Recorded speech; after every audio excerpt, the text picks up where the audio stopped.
This is Peak Productivity, the new podcast for Asana lovers and productivity nerds. With my friend Bastien Siebman, we're going to review all the features that Asana has launched recently, and we will also chat about some funny things that happen in our consulting sessions. My name is David Jané. Welcome to Peak Productivity. Hi, Bastien, how are you? I'm good. I love talking about Asana and productivity. I think those are my two favorite topics. Yeah, I think that today everyone knows who is Bastien, but for those that already don't know you, who is Bastien Siebman and what do you do for a living? So basically, I'm an Asana consultant, just like you. I have been using Asana for a very long time. I'm a fanboy. I really love Asana, and I did everything with Asana, including organizing my wedding. And I'm slowly starting to get my wife back in Asana as well, which is very exciting. She left Asana for a while, and now she's back. So to me, that's the ultimate goal.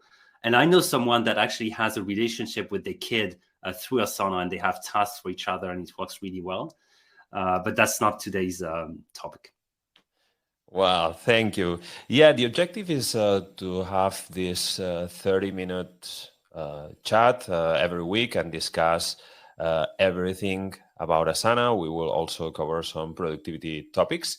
And we hope you enjoy it. And one of the first things that we like to do every week is to know what's new on Asana. And this week we have several Asana features that have been launched in the past weeks. And the very first one is the workflow bundles. Bastien, how the workflow bundles will help us work on Asana? Yeah, so basically in Asana, you have rules, you have forms, you have sections, you have custom fields, and very often that structure, you want that structure to be applied to other projects as well. So that's basically what bundle is about, bundling those together and apply them to existing project. It's important to note that this is an enterprise plan feature, so you need Asana Enterprise to be able to benefit from this feature. Cool. Usually when clients ask about enterprise, I always say that it's the package for banks and hospitals because it has a lot of security and customization. That's the one they have to take. I think it's different. They have to take this one, but I think and Asana is really investing a lot on enterprise, and they just released bundles. They released universal workload. We'll talk about this in a second. So I think enterprise is slowly becoming more than just that security stuff you have to get if you are a bank or a hospital. Yeah, definitely. You mentioned universal workload. One of the most common questions that clients ask when thinking about working with Asana is, how can I track the workload of my organization, of my team? Usually, this was something that could be found within the portfolios, but now we can find it in the reporting section. What can you tell us about the universal workload?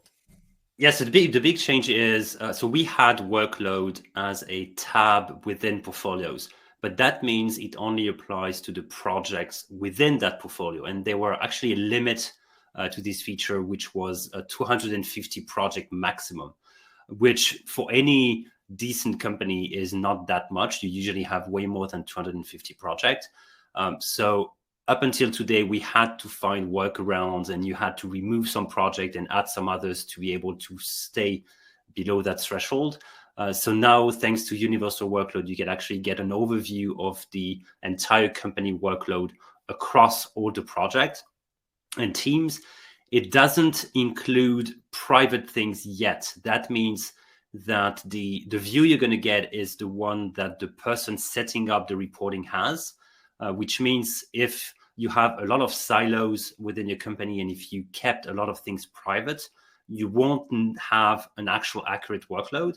But I'm hoping that one day they will include like the private stuff within that workload as well.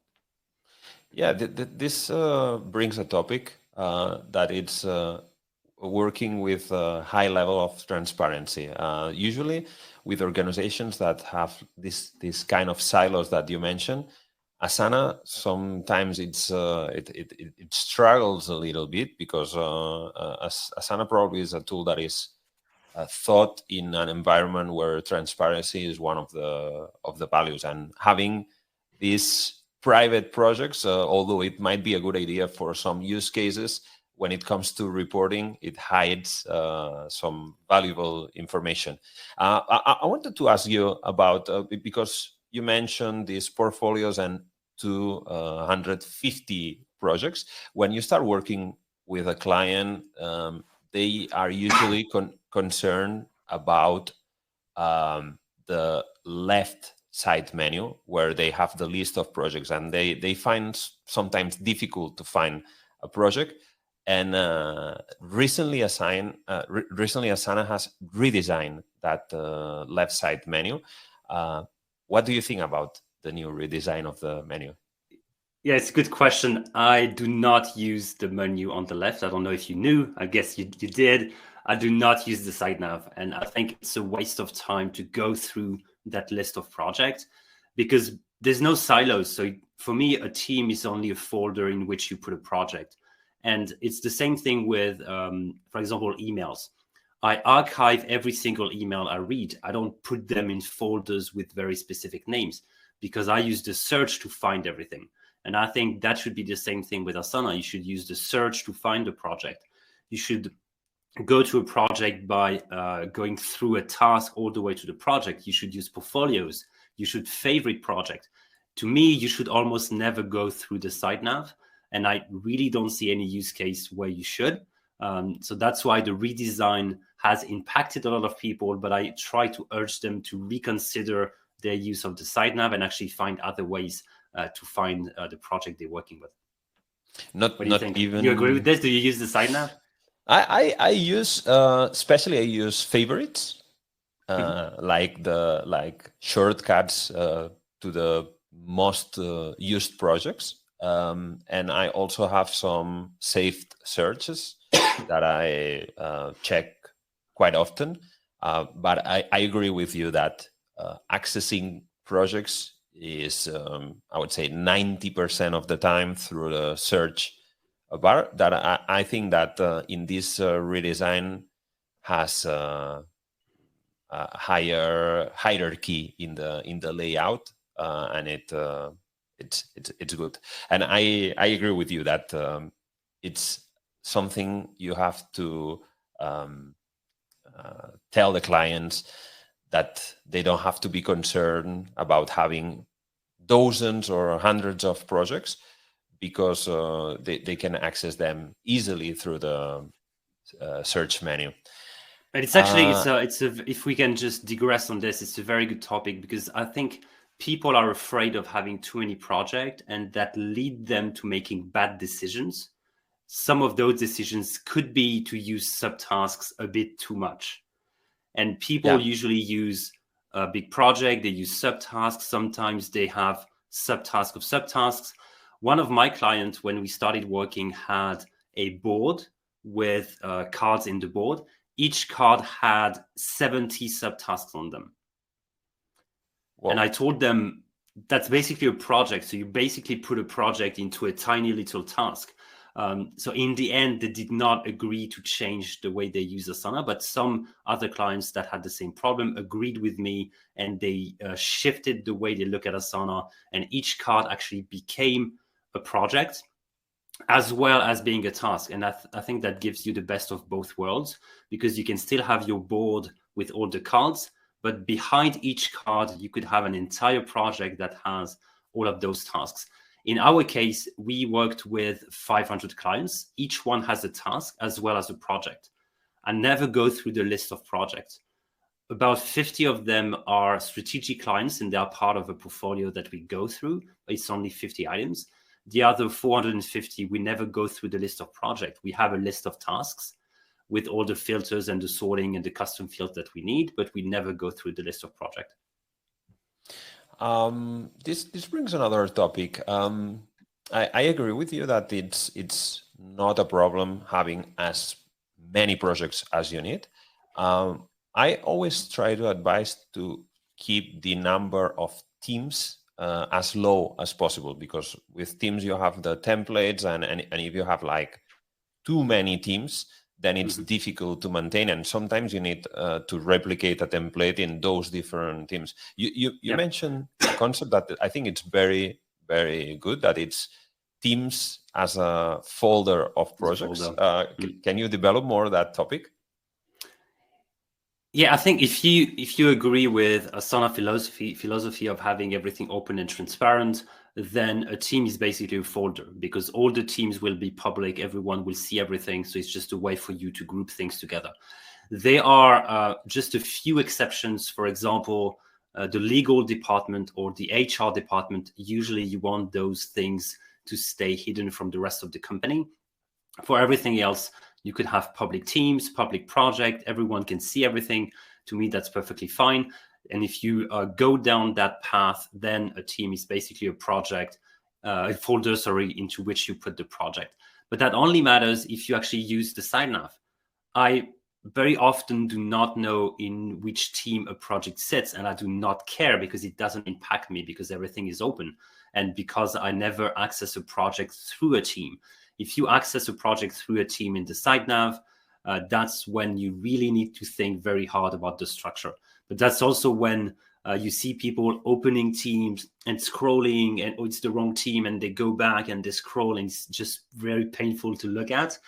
That's why I really urge them to look at things differently and not use the site nav that much. So we would agree to keep teams as closed as possible. and just close the Teams part. Mine is closed. I'm actually looking at my screen right now. Teams is closed. Projects is closed. I only have insights and the favorites opened.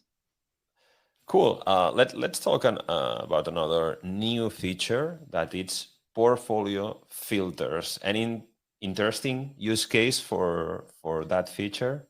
Yeah, finally we have the ability to filter portfolios. For a long time, portfolios were good, but then when they started to become too big, it was just impossible to use. The only thing you had was the ability to sort, but very often, for example, in our case, 50 is, it's okay. You can actually scroll through a list of 50 items. When you have 200, 300, 500, it's just impossible to work with unless you have the right filters. So finally, we're having those filters being added to portfolio, which will make things easier. One of the use cases is if you have all your project and each project is related to a type of client, to a geographical area, to a size of client, then depending on the meetings that you have, you can decide to filter down that portfolio and only look at what makes sense for that specific meeting. That's the use case I have in mind. Yeah, I was thinking one of the use cases that we have for this new feature is we have a portfolio with all the projects that we are working on, and we have a custom field that describes the stage of that specific project. So we can, when we review projects, we can filter them by stage and go stage by stage and discuss about the status update of each one of these projects. One of the things that I would love to see is to be able to save the expand or collapse status of the portfolio, because sometimes you every time you reload the page, everything is expanded, and you have to either collapse. I guess it's coming. We don't have access to the roadmap, but I guess this is something that's definitely coming. Cool. Another feature is the multiple account support for the mobile apps. I think that this is something that those like us that use many different accounts have been asking for. Now in your iPhone or Android Asana app, you can log in with different accounts and you can switch from one to the other. What about this feature, Bastien? So for us consultants, that was very good, because we had our professional account and we had a specific account clients would use to invite us into their own account. So we basically had two different entire spaces. And up until I think last month or last week, we couldn't have a second account into the mobile app. So to us, it's very good. I think to most people, it doesn't have any impact. I think most people just have a single account, a single organization, and they would not benefit from this. But for us, it's a big change. What about you? Do you have multiple accounts? Yeah. And sometimes I had to log out, log in Oh, yeah, to us. Yeah, it's and awful. yeah, definitely. You end up working with browser profiles instead of working with a mobile app. That I think that has some hidden features or some features that are not very well known. I love to dictate tasks. I don't know if this is something you do, but I enjoy very much dictating I tasks. do it only when I drive and I have an idea I want to capture. That's the only time I actually dictate anything. Yeah, this is a feature when you work with a client that is that has some friction. I would say that there are some individuals in the organization that they tend to use other tools like Teams or Slack or WhatsApp to send tasks to other members. I challenge them and I say, I'm sure that it's faster to create the task using Asana mobile app and dictating the task than writing it using WhatsApp or Slack.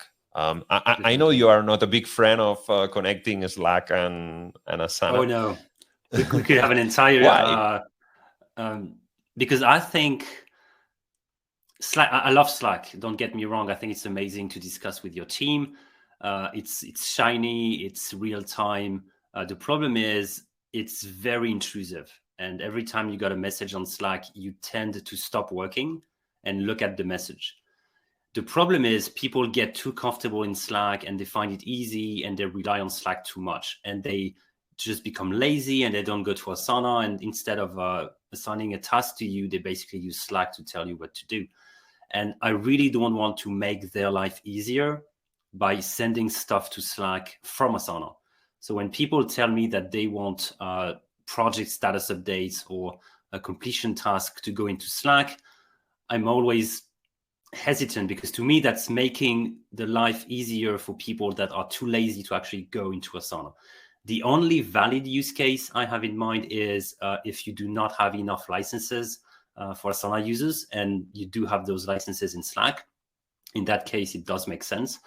Otherwise, I do believe that most of the work you do should go into Asana and only some specific discussions should happen in Slack. And usually that's the other way around. And that could be very difficult for the adoption because Slack is just so funny and it does all the emojis and the colors, and it's easy to ask someone to do something and just throw that at them in Slack. But it's just not the best way to be efficient, I think. Would you Yeah, agree with this? I agree. Although I think that the Slack integration with Asana is good because my advice would be informal chat can be on Slack Yeah. and work-related conversations should be on Asana. Oh, yeah. But sometimes these informal chats end up with tasks. So it's great to have this integration where you can generate a task directly from Slack and bring it to Asana. But I agree, Yeah, it's I not a don't. good. I think the only thing you save is the half a second you save from not opening Asana, which actually sits just right next to Slack on your computer. And the problem is, whatever you create in Slack is probably lacking the right project. You can't assign properly. You're missing some stuff. So anything you create from Slack, to me, is not like a clean task. This is something you would have to rework in Asana anyway. So why don't just go into Asana and create that task directly there?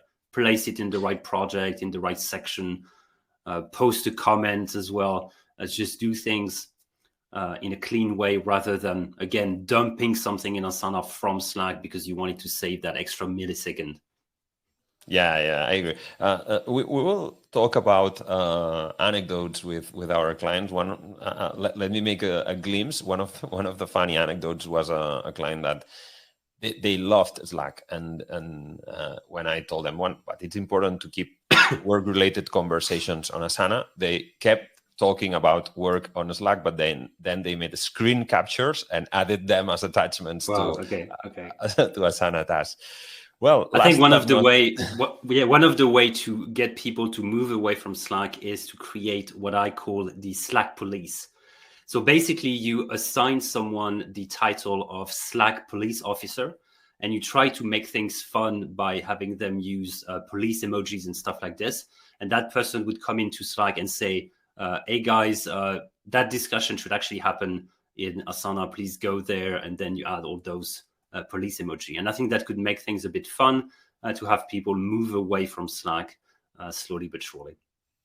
yeah, and definitely when people realize that they have all the context of a specific task or a specific project, all the conversation sits within Asana, the value that this generates, that you don't have to search for email or you don't have to search Yeah. for a Slack conversation, it's super valuable. Yeah, Last I but think not least, yes.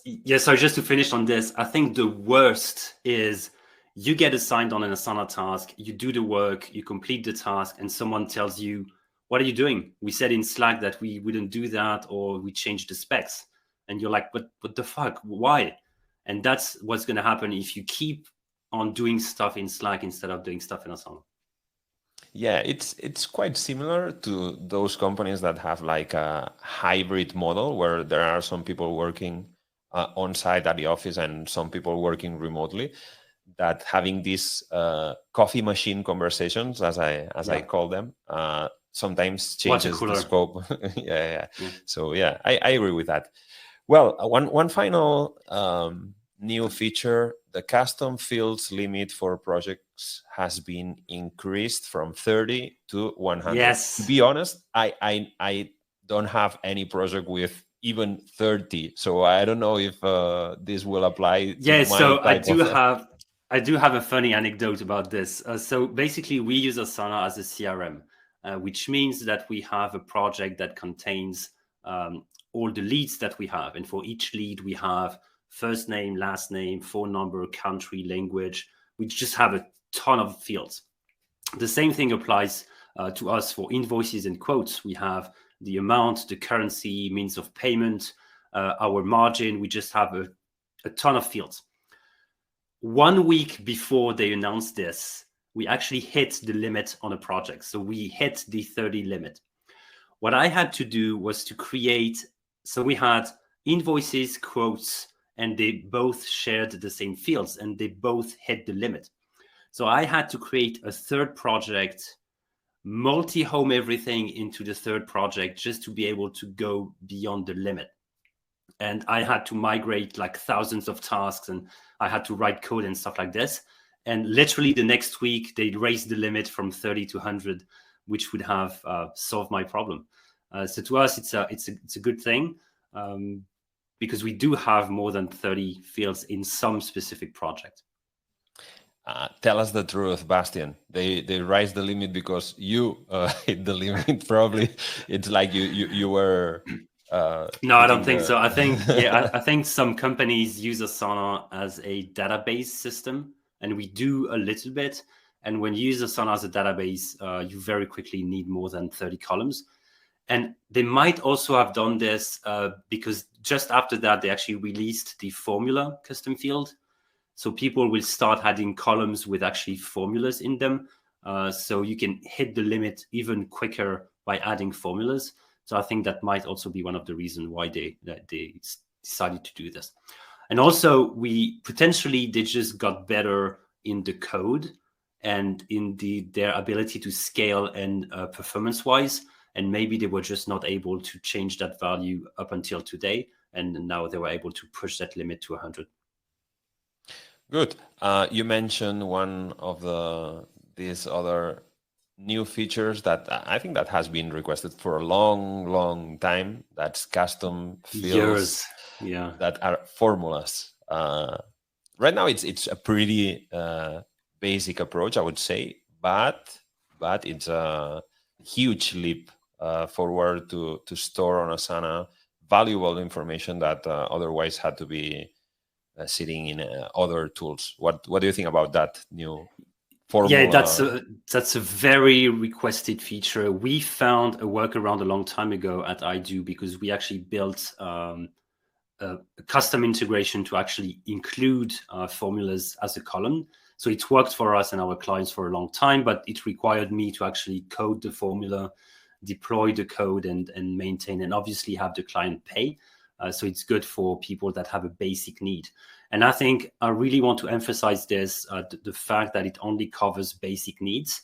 The current version only has a field, an operator, and another field. The upcoming editor that's going to come, sorry, this summer, will have the ability to actually write down a formula with parentheses, multiple operators, multiple fields, but it still doesn't cover a lot of use cases. One of the biggest use cases that we have is if you have drop downs and you want to attach a weight to each option and have like a rice score, an ice score, priority score, whatever. I think this use case will not be covered this summer and won't be covered for a long time. So I think we still need to have services that do very specific computation. Sounds good. I think that this will be a big step forward for many different use cases. As you said, working with clients, this is something it's one of the typical questions. I would say typical questions. One of the typical questions that we always hear is, can a task be assigned to two different people? And another typical question is, can we have a custom field that calculates like the difference between the due date and the completion date or something like this. Now, for this second use case, we have the formula fields. So it was heavily requested, but it was also something that Monday had. And we know there, as consultants, we know there's a big battle between Monday and Asana. And for us, that's the name we keep seeing. That name keeps popping up when we talk to clients. And Monday had the formula field. So clients would very often use this as a reason to go to Monday, even though Monday might not be as good on other things, but they have the formula field and they couldn't find a way to work on their daily task without having formulas. So now that Asana has it, it might even the battlefield a little bit. Yeah, I think that, as you said, it's a good tool to compete with other platforms like Monday. We are in the last minutes of our first episode, and we wanted in this first episode to talk about funny anecdotes we had in our life as consultants, as Asana consultants. I read those that you shared with me. I laughed very much with this one that you finished a mission after 1 hour because the client was too good. Yeah, it happened once. So basically, we worked with about 500 clients, and once the client was so good, after 1 hour, I just stopped and I say, I can't teach you anything. And funny story, that person actually went on to create another Asana Solutions partner, which is Blue Hive. So another partner like us. So there was a reason why they were that good, because they actually became a partner like us afterwards. Otherwise, I'm not saying the other clients were not good. I'm saying that we always have things to teach them and new ways to look at problems and features they did not know about. So I think even the most advanced clients can always benefit from our experience, not because we are just better, but because we have seen a lot of use cases. And I think probably the same with you, working with hundreds and hundreds of people, you have seen from different industries, we have seen a lot of ways to work. We tried a lot of ways to work. We use Asana ourselves heavily all day, every day. So all the problems that they will face, we faced them. We found solutions. We had problems again. We found solutions again. So we are like 5 years ahead of anyone that starts using Asana today. But that specific client was just really good and too good. Yeah, it's funny talking about the high consideration that sometimes clients have of us consultants. I remember one with one client that we were doing the training, and he had some problem with his computer, and it was well, David, since you are an IT guy, you work with a computer. Can you fix my computer? And I said, well, yeah, I work with a computer, but this doesn't mean that I know how to fix everything. And sometimes it's like you have to put some distance. It's like I can help you with Asana, I can help you maybe with other things, but I don't fix computers. It happens very often. You get pulled into topics you were not consulting on initially. And I know my partner Julian sometimes help company with, I don't know, marketing, SEO, just because he knows, and because they use a marketing project as an example, and then he just shares insights and things you've seen, and then they start asking him questions that go actually beyond Asana.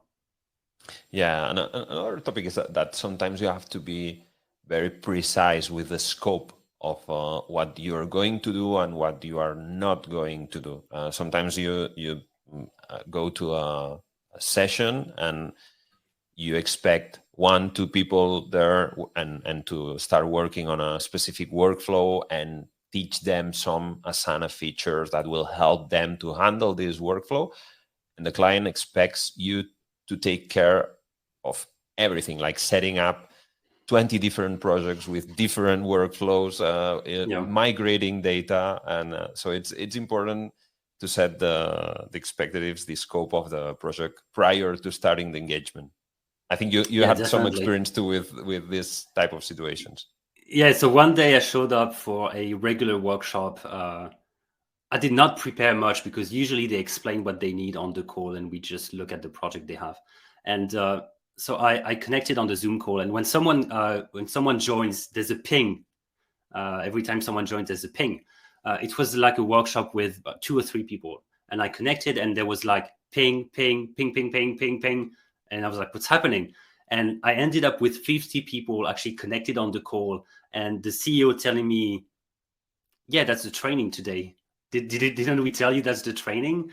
So I thought we were having a workshop when in fact this was an entire training for the company. So I had to quickly change gear and get my training project out of Asana to train everyone. But it Well, ended up being a good yeah. training. Luckily, you can change your mindset and go into training mode and do the Yeah, training. yeah, exactly. Cool. Well, we are about to finish this first episode. Let's finish this episode making a brief wish list with, let's say, one feature each that we expect Asana to launch in the future. If you had to make your wish list, what would be your top request for Asana? My top request is displaying the project a subtask belongs to in my tasks. Very Well, simple. When you are assigned on the subtasks, it shows up in my task, but the project column is empty. And the reason is the subtask doesn't belong to the project. And it's just a massive debate, and it has been dragging along for years. And I'm just so fed up with the discussions about this. I tried to defend Asana. I tried to convince people that it was okay. I failed. I usually fail, and people are just frustrated not to see the project. So I'm just fed up. I want Asana to show that damn project in the column. And I'm sure it's really easy to do. And I'm sure if they give me access to the code base, I could potentially find that one line of code to do this. I just don't understand why they don't do it. That's the one. yeah, probably there's some reasoning. I think that the subtask topic could fill itself one episode. I'm sure Oh, we yeah. will I did talk one actually with further. Larry. We talked about an hour about subtasks. Yeah, it's yeah, definitely it's one of the topics that can be more controversial when it comes to Asana, because even ourselves that work in Asana on a daily basis, probably we all don't agree on how to use or if it's good or not to use subtask and all its levels.